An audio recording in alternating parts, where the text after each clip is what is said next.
This is the GT Media HD TV made ATSC 3.0 tuner stick. It is a relatively inexpensive ATSC 3.0 tuner that turns nearly any Android device into an ATSC 3.0 device. On the left of the device is a USB Type A USB 3.0 port. On the other side is an F connector where you plug in your antenna. On the bottom is a spot for a micro SD card in order to record over-the-air broadcasts. I will be going over the DVR features of the HD TV Mate in a future video coming soon. And the exterior of this is made out of plastic. GT Media is a third-party seller on Amazon, and it can be bought on Amazon for around $60. Also, a different third-party seller is selling it on Walmart.com for around $47, although it may take longer to get to you because it may not be coming from an American warehouse, unlike Amazon, where it is coming from a warehouse near you. Now, for disclosure, GT Media did send me this for free in order to review it. However, they did not pay me for this review, and they didn't review this video before it was uploaded. The opinions expressed in this video are mine.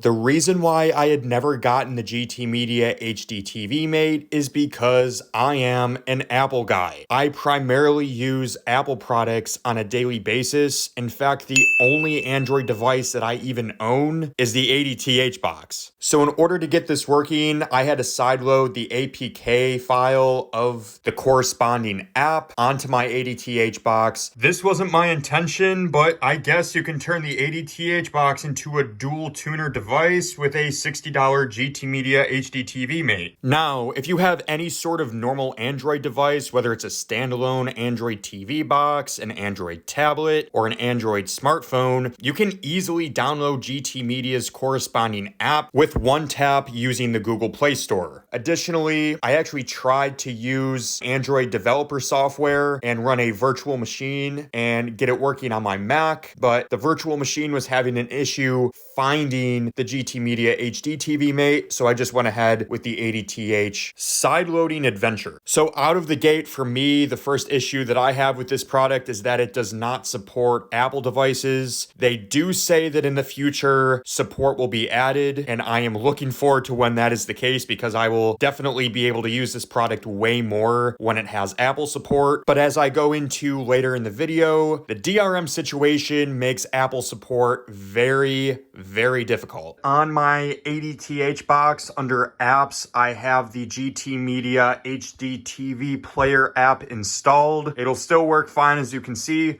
I'm going to press the center button to launch the app. So the two stations that I have here in Western New York are WNYO and WUHF. So I will be showing you ATSC 3.0 channels from these two lighthouses. All right, so these are my first impressions while using the GT Media HD TV Mate. When it works pretty well. There's very little glitching. The whole software feels baked because unlike the ADTH box where sometimes it'll just freeze or crash, this seems way more responsive and the software just seems like it was built better and it's faster and it's snappier than the ADTH box, which I've had experience with. Now, all I did to get this guide view up is I pressed the center button on my remote. At first, it didn't show any of the guide data, as you can see here, and then I just went up one and then came back and then it populated. All right, next what I want to get into is probably what a lot of people are wondering, which is how fast is it to tune into an ATSC 3.0 channel? So I'm going to compare this to channels for HD home run on my Mac, which is using the local area network and a corresponding HD home run, to the HD TV Mate from GT Media. So I'll be clicking the center button on my Android remote and my trackpad on my M2 MacBook Air at the same time to show you the difference in tuning speed between an HD home run and the GT Media HD TV Mate with an ATSC 3.0 channel. All right, let's click these together at the same time in 3, 2, 1. So as you can see, my HD home run was able to start displaying video on my Mac within a few seconds, and then GT Media's HD TV Mate took a few seconds longer. Now, the other interesting thing was seeing how delayed these two were.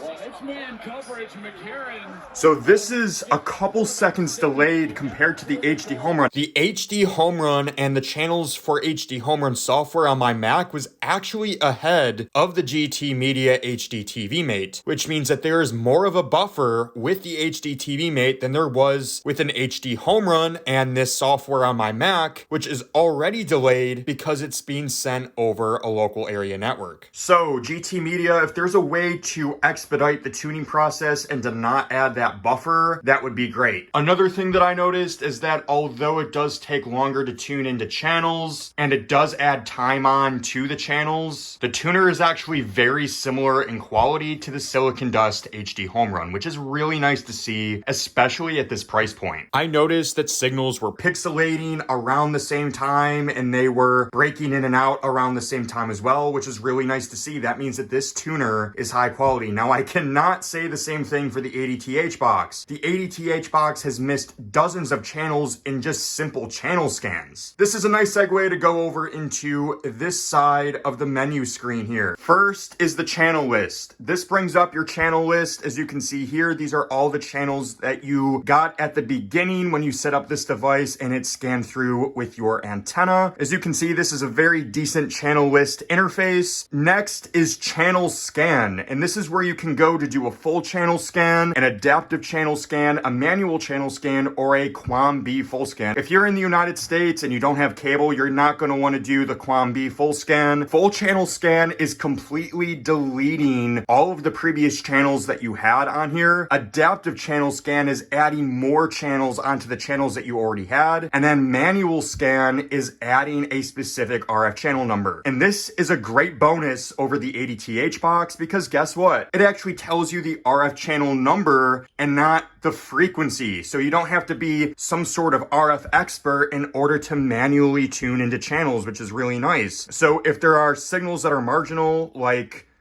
RF25 here, as you can see, it's coming in at around 22 decibels. It's already set on ATSC, but what I can do is I can click scan 539 megahertz, click OK, and then as you can see, it scans that channel, and now it has just added CBLFT-DT to my channel list. I can click save and exit, and now it's just been added to the main guide. Additionally, there's a settings tab here. Settings allows you to go through a bunch of interesting features. One of the coolest things, in my opinion, is the time settings. So it actually allows you to use the time that broadcasters are sending on their ATSC 1.0 and ATSC 3.0 signals. What a concept to actually be able to use the time from the over-the-air broadcast signal. And in order to change it, all you have to do is just click the center button and it goes back to network. So if you have this connected to the internet, you can use the time from the internet, or you can click it back to broadcast. I'm going to leave it at broadcast. This has had no troubles with keeping the time, while the ADTH box, whenever I plug it back in, always has no idea what time it is, and this always does, which is awesome because it automatically tunes to an RF channel to see what time it is. Under personalization, you can choose whether or not you want to have a software decoder or a hardware decoder. Now, I had problems with the hardware decoder. It was glitching out the entire time, and I don't know if that's an ADTH box problem or just an optimization problem with the software from GT Media, but regardless, it was not acting well under the hardware decoding setting, so I always left it on software MPEG-2 decoding. If you're tuned into a channel and you press the left-hand arrow on your Android TV box remote, a new mini settings page will appear that says one step, and it gives you the following options: select audio track, select text track, start PVR, broadcast app, and try hardware decoder. Now, under select audio track, it's actually really cool that the GT Media HD TV Mate is able to switch between audio tracks without having the screen go blank for about a second, which is what happens on the ADTH box and with channels for HD Home Run, which is honestly quite annoying. This is nothing major, but hey, it's the little things, right? Something else that I like about the HD TV Mate from GT Media is that it decodes the program artwork that is sent on ATSC 3.0 broadcasts. But as you can see, I can go through the guide here. iCrime here, the artwork comes up. Same with The Simpsons.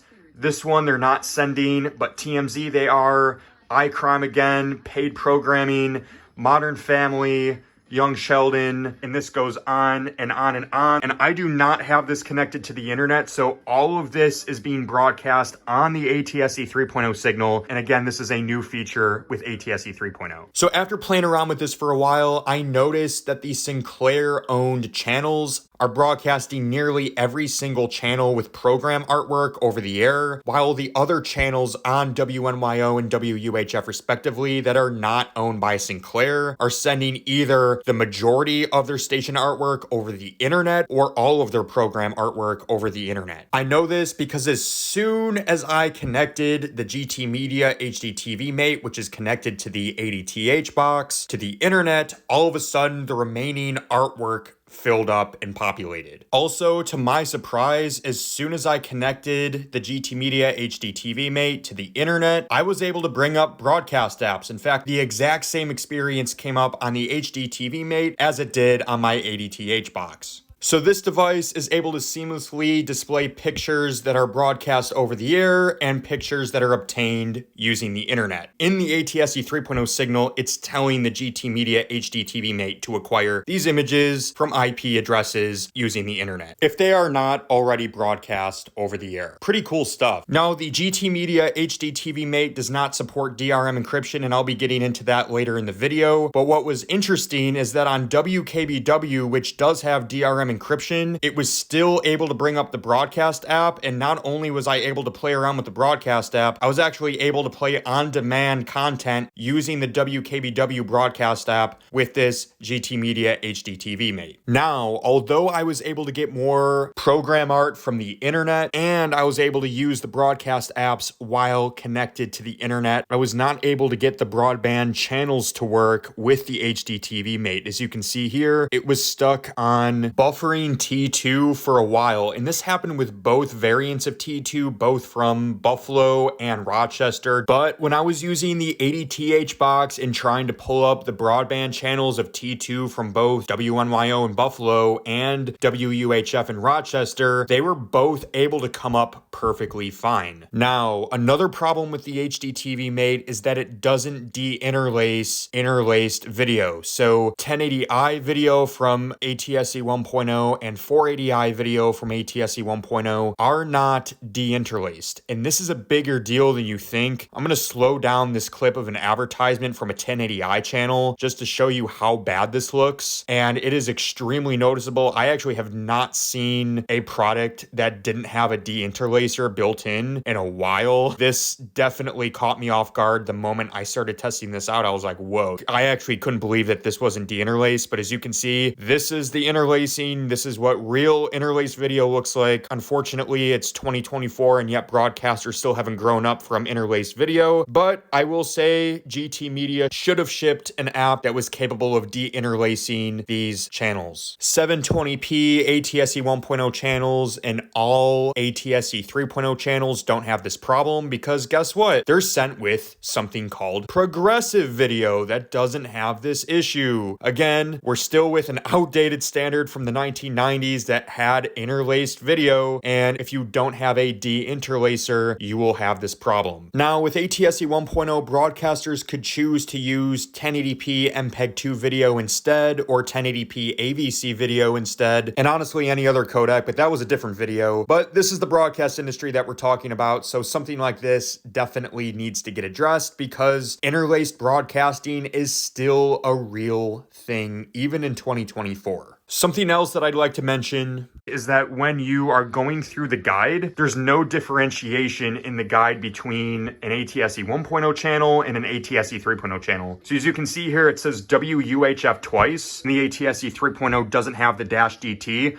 but this is just for my particular stations here in Western New York. Yours may vary. Who knows? It may even say the exact same thing depending on where you are. So this is definitely something that they should fix because if you tap into it, the only way that you would know right now is with the codec information, in which that is obviously a telltale sign that this is ATSC 3.0. When you first do a scan with the HD TV Mate, it does show a little next gen TV icon next to the channel, but that next gen icon doesn't appear in the general guide. So if they could add that to the guide, that would be great. Now, I did hear that people in the past were having issues with higher bitrate channels playing smoothly with the GT Media HD TV Mate, and I have no shortage of high bitrate ATSC 1.0 channels here in Western New York. Namely, all of the channels from Canada are extremely high bitrate, so this would be a very good test. And I tested all of the ATSC 1.0 channels that I could receive from Canada, which is a lot, and I never had a single one freeze up or have any issues, so I never experienced any problems with high bitrate channels. As time went on, channels would start to freeze and stutter, and that wasn't a high bitrate channel thing, that was just an ATSC 1.0 thing. For whatever reason, the 3.0 channels never had this issue. But as time went on, the ADTH box would get really hot, and then channels would start to freeze or stutter intermittently as a few hours went by. Now, the ADTH box has its own slew of issues, so it may just be that it's underpowered to handle an external application on top of the REL TV application that the ADTH box uses. But I would think that a $90 Android TV box would be able to handle an app on top of this. So in the future, I will probably test out the GT Media HD TV Mate with an Android tablet or another Android TV box and see if there are any issues. And I can also see, obviously, in the future if they make any software updates and things get better. So I will keep you posted as time goes on. The last negative that I have with the HD TV Mate is the elephant in the room. Certain channels have keys next to them, and when you tap into them, they cannot be tuned into. Unfortunately, and this is not GT Media's fault, the broadcasters have decided to use DRM encryption on what used to be free over-the-air TV channels. Now, these channels are still free channels, and they, by law, have to continue to be free channels, but they're adding encryption onto these free channels, and I made a whole video about this a few months back. But as of the time of recording, the HD TV Mate does not support these channels with DRM encryption. Now, luckily, all of the channels from WUHF and 3 out of the 5 channels from WNYO do not have encryption. So the vast majority of channels in Western New York do not have encryption, which is really nice. But it does leave out WGRZ and WKBW here in Western New York that do have DRM encryption. Now, just like with iOS support, they do say that support for decoding DRM encrypted channels is coming soon. GT Media also provided me with information on their upcoming ATSC 3.0 set-top box called the HD TV Converter X1, and that does have support for DRM encryption. They got the A3SA certification, so it does seem likely that DRM encryption support will come to this HD TV Mate in the future. Now, just like the ADTH box and the Zinwell box, this set-top box is also an Android device. Now, you may ask yourself, why does there seem to be a monopoly with ATSC 3.0 set-top boxes all being Android devices? That is mainly because of the DRM encryption standard. The DRM encryption that the A3SA that broadcasters are using is based off of Google Widevine, which works really well with Android, and it makes using this Google Widevine encryption with Apple devices or anything other than Android devices extremely difficult. Now, GT Media has not confirmed this to me, but I would guess to say that in the future, when they do have iOS support for this HD TV Mate, and they do have DRM encryption support, the support for the DRM encryption will only be available on Android devices, and Apple devices will be left out of the support for DRM encryption. All in all, I would recommend this device. Although it does have many issues, I'd recommend this as a light version of the HD Home Run. The HD Home Run allows for other types of devices other than TV set-top boxes and TVs to access ATSC 3.0. This device does that as well, except instead of sending it over a local area network, this device plugs directly into other devices like Android smartphones, Android tablets, even Android Auto in your car. Essentially, anything Android can become an ATSC 3.0 device with this HDTV Mate. It has great signal strength and signal quality meters in decibel milliwatts and SNR. You can get your feet wet with broadcast apps on the cheap, and you can see if your local ATSC 3.0 broadcaster or broadcasters are sending other cool features over the air as well. I would like to thank GT Media for sending me their product for the opportunity to review it. Their new product, the HDTV Converter X1, also looks very promising, and I want to congratulate them for all the hard work that it took to get the A3SA certification. It is not an easy process, both monetarily speaking and with time resources. So the fact that they were able to get this done shows their commitment to ATSC 3.0. The GT Media HDTV Mate definitely ushers in the opportunity to not only make ATSC 3.0 affordable, but to make ATSC 3.0 accessible on a wide variety of devices. I personally believe that the future of the public airwaves are on devices other than TVs, and this product, albeit in a more clunky fashion, delivers on that future. If you like this video, consider subscribing and liking the video. Follow Western New York Over the Air on Instagram, Twitter, and Threads at WNY Over the Air. Like Western New York Over the Air on Facebook at facebook.com/WNY Over the Air. Support the channel on Patreon at patreon.com/WNY Over the Air. And check out WNYOvertheair.com for live band scans, cord cutting tips, and much more.